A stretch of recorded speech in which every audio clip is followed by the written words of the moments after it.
Sheikh Walidi Alhaji Umar Kawambwa, Sheikh wa mkoa wa Dar es Salaam na mwenyekiti wa kamati ya amani ya mkoa.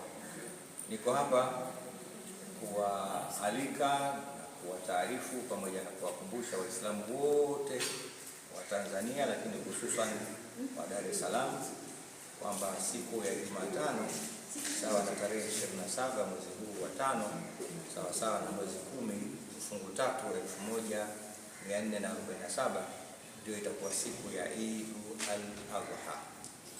Kama Sheikh wa mkoa na waalika wana Dar es Salaam wote tuhudhurie tuswali swala hiyo ya Eid kama ilivyokuwa kawaida alivyotuachia Mtume sallallahu alaihi wasallam katika misikiti yetu, lakini hususan katika msikiti wa Mfalme wa Sita, makao makuu ya Baraza Kuu la Waislamu Tanzania BAKWATA, katika eneo la Kinondoni, katika wilaya hiyo ya Kinondoni.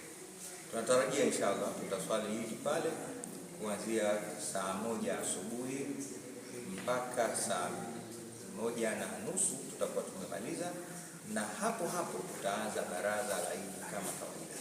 Tutakuwa na baraza la Eid al-Hajj pale msikitini, na tunatarajia inshallah tutakuwa na mgeni rasmi ambaye si mwingine bali ni makamu wa rais wa pili wa serikali ya mapinduzi ya Zanzibar, naye ni ndugu yetu kipenzi yetu Hemed Suleiman Abdullah, akimwakilisha waziri mkuu wa Jamhuri ya Muungano wa Tanzania.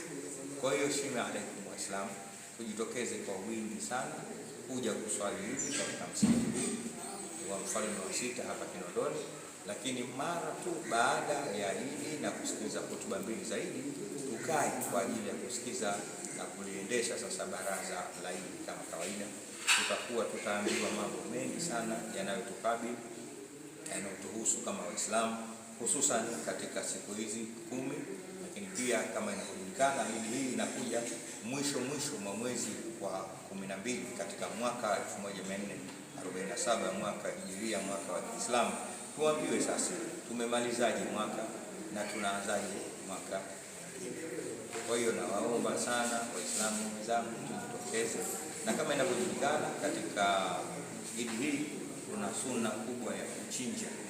Kwa hiyo nahamasisha kwamba upo uwezekano wa kuchinja, na ile desturi ya mazoea kwamba wanaochinja ni watu maalum au matajiri tu, au lazima watu taasisi za kutoka nje kama vile Uturuki, Kuwait, Bahrain, Abu Dhabi eti wao ndio watuchinjie. Hapana, na sisi tunao wajibu wa kufuata sunna hii ya Mtume Muhammad sallallahu alaihi wasallam ya kuchinja, kwa sababu ile yenyewe inaitwa Eid ya kuchinja, sio kama vile inavyojulikana sana Eid al-Hajj.